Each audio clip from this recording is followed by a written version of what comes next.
Bonsoir, bonsoir tout le monde. Ravi d'être en votre compagnie, ravi de venir chez vous ce soir. Racontase littéraire arrive avec deux nouveaux visages, un nouveau visage qu'on ne connaissait pas encore et que j'ai découvert, de nouveaux écrits qu'on découvre en la personne de Nadia Guichard. Bonsoir. Bonsoir. Bonsoir tout le monde qui nous écoute et bonsoir les auditeurs.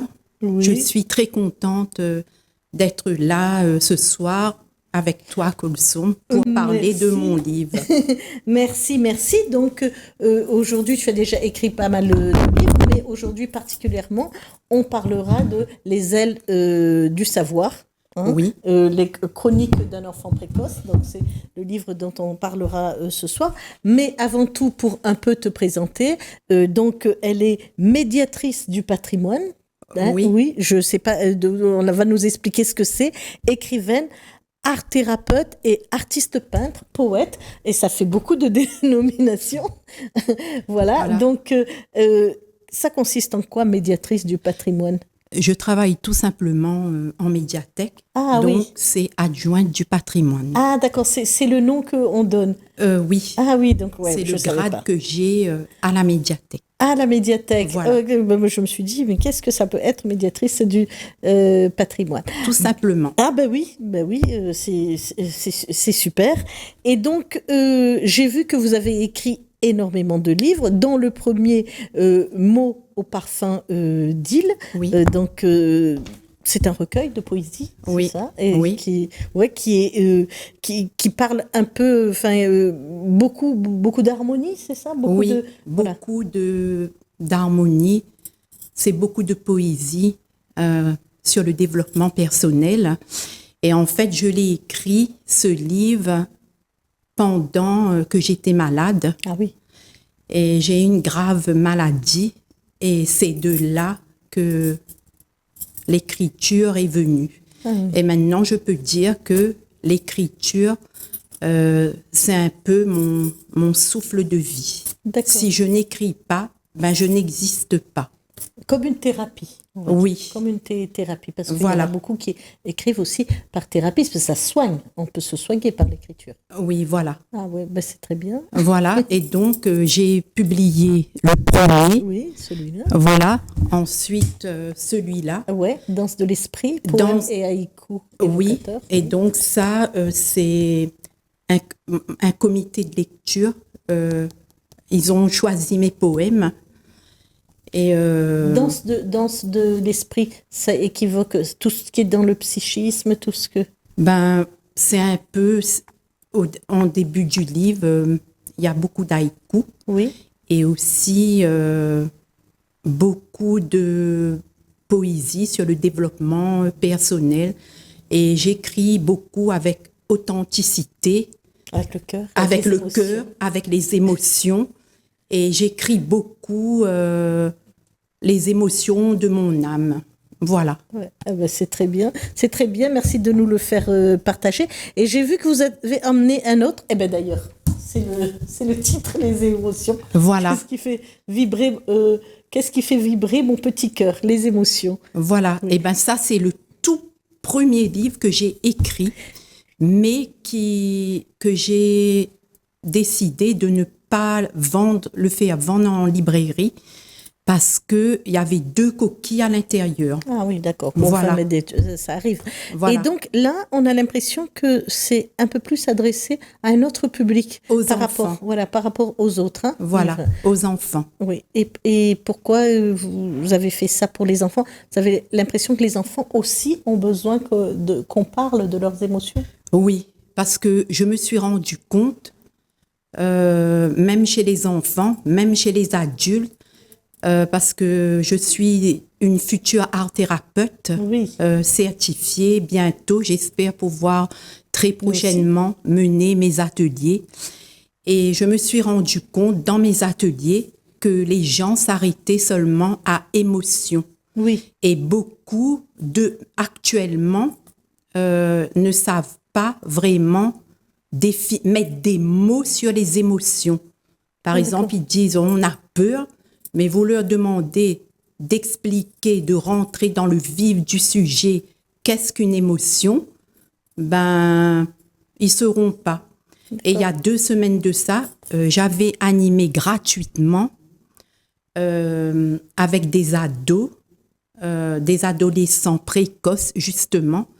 Et il y en a un qui m'avait dit dans un de mes ateliers, ah ben, à l'heure d'aujourd'hui, je peux pas vous dire qu'est-ce que c'est qu'une émotion. Ah, d'accord. Voilà. Ah, oui, Et ça m'a vraiment touchée. Ben quoi. oui, c'est touchant. Voilà. C'est touchant parce que quand on n'arrive pas à définir ces états, c'est qu'on est encore prisonnier de quelque chose quand les mots ne sortent pas. Oui, Ouais, je on est encore pense. dans cette prison. Voilà. C'est normal que ça affecte, en Oui, fait. oui, ça m'a beaucoup touchée parce que je suis une hypersensible et une émotive, donc tout me touche, tout m'émeut. D'accord. Alors, on va faire une transition puisqu'on était sur les enfants avec Chronique d'un enfant précoce. Donc, le dernier que vous avez écrit. La première question, comment est-ce qu'on fait pour connaître qu'un enfant est précoce, quoi? Voilà. Alors, tout simplement, un enfant précoce apprend vite, il pose de nombreuses questions, comprend des concepts complexes, il possède une excellente mémoire et il a un langage très riche. Oui. Mais des fois, on a envie de dire, ah ben, parce que c'est mon enfant, on dit, ah ben, il est intelligent, il sait tout plus que truc. Et des fois, je trouve que chaque parent qu'on est, Oui. trouve toujours que nos enfants sont précoces, ou sont intelligents, ou sont... Voilà. Et donc, est-ce qu'il y a des moyens de le savoir, de mettre vraiment... Est-ce qu'il y a un diagnostic qui se fait parce qu'il y a certains enfants à l'école, Oui. ils sont souvent en échec. Souvent, ces enfants qu'on dit précoces, Oui. des fois, ils sont en échec à l'école. D'accord. Comment vous pouvez vous expliquer ça? Alors, ben, certains enfants précoces échouent à l'école. Tout d'abord premièrement, parce qu'ils s'ennuient. Oui. C'est ce que vous racontez bien d'ailleurs Oui, dans ils s'ennuient. dans Oui. le livre. Hein, Parce que moi-même, j'ai vécu ça. Ah oui. Voilà. Et parce qu'ils s'ennuient, ils se sentent différents et ils ont du mal à gérer leur stress. C'est ça. Et en fait, ces enfants précoces, ils ont des troubles émotionnels, anxiété, dépression. Ils connaissent aussi des troubles de l'apprentissage, dyslexie, dyspraxie, troubles du déficit de l'attention, avec ou sans hyperactivité. Ouais. Et souvent, ce sont des enfants qui ont des difficultés relationnelles. C'est-à-dire que social, dans la société, ils ont du mal à aller vers les autres. Oui. Et souvent, ce sont des enfants qui sont solitaires. Voilà. Oui. Et ce sont des enfants qui sont hypersensibles aussi. Oui. Et aussi, ce sont des enfants qui ont souvent des troubles somatiques, c'est-à-dire des maux de tête, troubles digestifs, voilà. Alors, c'est un peu paradoxal parce que quand on entend enfant précoce, on se dit « Ah, l'enfant est intelligent, il sait plein de choses. » Et parallèlement, oui. À cause de leur, comme vous dites, dyspraxie, lexique et tout, ils deviennent en échec. Mais c'est surtout que leur échec, pour la plupart, c'est l'échec de la relation humaine. Ils ne savent pas établir une relation, même si, parce que dedans, c'est mignon, il essaye, hein, ce jeune garçon, il essaye d'aller vers les autres, il veut arriver à communiquer, mais finalement, après, il se retrouve solitaire et il aime cette solitude-là parce que cette solitude, il se reconnaît dans sa solitude. Voilà, alors, parce que finalement, il n'a pas le choix. Oui. Parce que un enfant précoce, il va essayer d'aller vers les autres, mais finalement, parfois, on ne comprend pas son raisonnement parce que dans sa tête, il est beaucoup plus mûr. Oui. Et souvent, pour se faire remarquer, il va faire des bêtises en classe, Et dans les récréations, il va se mettre avec J'ai vu ça. des gens beaucoup plus âgés. Il va faire des bêtises pour se faire remarquer. Oui. Voilà. Et donc, à un moment, vous parlez que en faisant toutes ces bêtises et tout, à un moment, l'école ne garde pas ces enfants-là, ou Voilà. n'est pas capable de répondre à l'attente de ces enfants, et du coup, ils sont scolarisés à la maison. Voilà. Alors, voilà. Comment on met en place cette scolarité à la maison? Alors, ça s'appelle l'instruction en À domicile? famille, Ah oui. IEF, Oui, d'accord. qui consiste à enseigner son enfant à la maison avec une déclaration obligatoire et un contrôle annuel. Mhm. Les parents choisissent les méthodes adaptées, toutes en respectant le socle commun. Soit ils font des cours par correspondance avec le CNED. Avec le CNED, oui. Voilà. Et donc, on a vu aussi depuis le Covid, tout ça, beaucoup d'enfants ont été scolarisés comme ça à la maison parce Voilà. que n'arrivaient plus à se socialiser à l'école avec ou sans trouble. Hein, mais c'est quelque chose qui devient de plus en plus courant et le choix de certains parents. Pensez-vous que on doit aller vers ce chemin ou pas de scolarisation à la maison? Ben après, tout dépend de ce que l'enfant À le l'écoute ressenti voilà, de faut être à l'enfant. l'écoute, quoi. Voilà, il faut Voilà. être à l'écoute de l'enfant. Ah oui, Voilà. d'accord. Beaucoup discuter avec son enfant. Ouais. Voilà. Et puis, j'ai remarqué qu'à la page 22, vous dites que Gaspard était un enfant prodige. Oui. Alors, ça m'a fait un peu sursauter parce que le mot prodige est toujours connoté. Alors, Oui. je me suis dit, voilà, est-ce que vous avez fait exprès que ça soit un adjectif connoté ou c'est comme ça que ça se dit? Non, je ne sais pas fait exprès. Je l'ai vraiment pensé parce que c'est un enfant à l'esprit vif, curieux et sensible, Oui. qui questionne et ressent avec intensité. Et c'est un être en quête de sens et toujours en éveil. Ah oui, d'accord. Oui, Voilà. comme ce qu'on appelle les enfants prodiges. Voilà. D'accord. Voilà. Alors, est-ce que vous, dans votre entourage, vous connaissez, vous avez déjà fréquenté, vous étiez déjà en présence de ces types d'enfants? Oui. Ah, c'est ce qui Ah va oui. qui vous a peut-être. Personnellement, Oui. ouais, j'ai eu affaire à des enfants comme ça. Et Peut-être même dans votre travail, hein, vous les rencontrez oui, aussi. dans mon travail. Et il y a peut-être 2 semaines de ça, justement, j'ai mené un atelier au tampon avec Nathalie Tuopin. Je ne sais plus comment elle s'appelle. Nathalie Tuopin, oui. D'ailleurs, je lui dis bonjour. Nous aussi, on la salue. Voilà. Et on a parlé de ces enfants et voilà. De ces enfants précoces. Précoces. Alors, à un moment, vous parlez que, oui, cette précocité, elle se définit et on doit faire des tests de QI qu'on appelle des WISC, hein, les WISC 4 ou 5. Enfin, maintenant, peut-être que l'outil a évolué. Oui. En quoi consiste ce test et qui est habilité à dire que cet enfant-là, il est précoce ou pas? Alors, en fait, je vais répondre en tant que maman, parce que je ne suis pas bien sûr. psychologue ni pédiatre. Hein. Excusez-moi, Colsoum. Non, y a pas et donc, comme moi, mon cas, on s'est adressé à un psychologue qui est certifié dans le domaine de la précocité. D'accord. Voilà.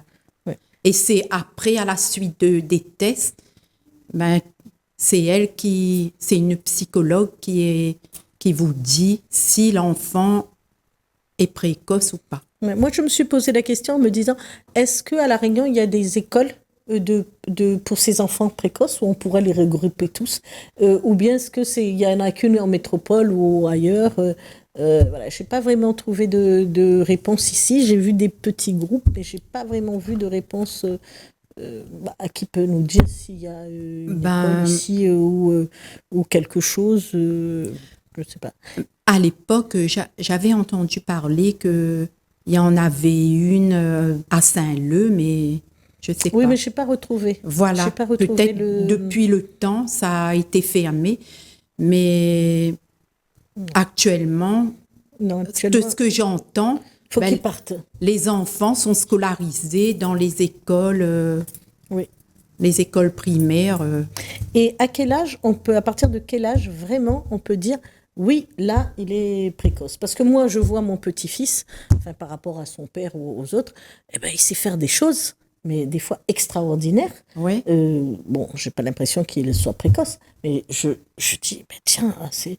Alors, est-ce que c'est notre regard, que peut-être on était tellement occupé d'élever notre enfant qu'on se dit, non, on n'a peut-être pas vu, alors que là, on est un peu plus posé, on a notre petit enfant, puis on se dit, maintenant je vois qu'il admire des choses et qu'il a des réflexions pertinentes. Comme ce garçon-là, des fois, sur l'astrologie, sur ce sujet, il a des questions vraiment pertinentes qui tapent...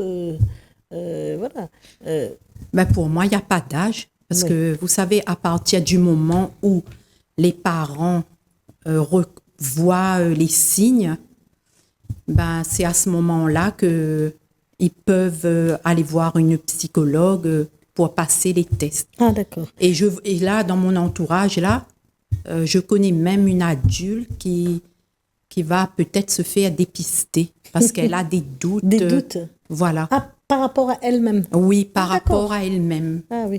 Voilà. Et est-ce que vous savez si c'est héréditaire? Est-ce que ce sont des familles comme ça qui, peut-être dans les gènes, je ne sais pas, c'est une question que je lance. Est-ce que c'est génétique ou est-ce que c'est... parce que des fois, on voit dans des familles, tout d'un coup, il y a un petit génie qui sort, mais que les autres ne sont pas forcément... je sais pas.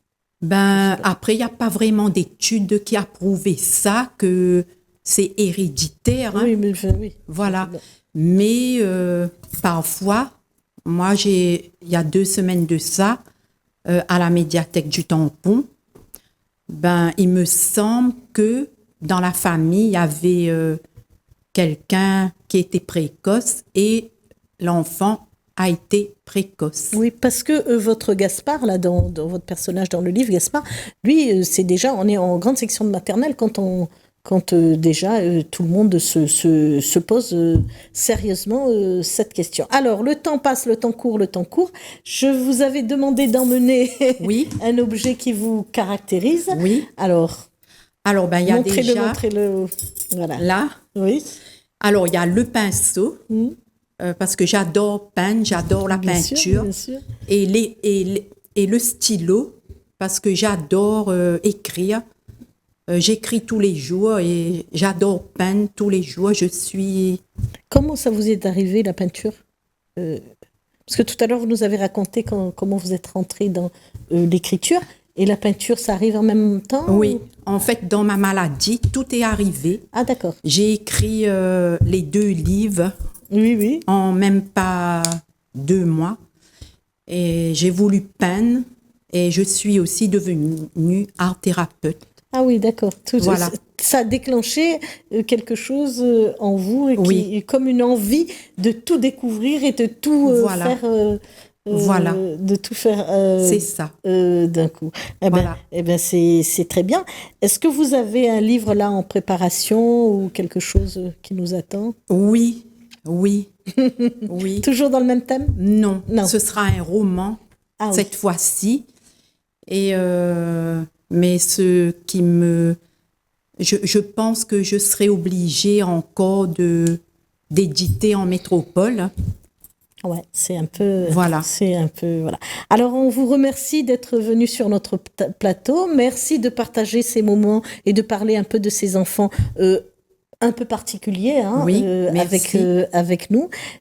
On espère vous revoir bientôt avec. J'espère. En tout cas, merci de m'avoir accueilli. Et puis, on dit au revoir à tout le monde. Et puis, à la prochaine fois. Merci de nous suivre. Et puis, à une autre émission sur Racontage littéral. Voilà.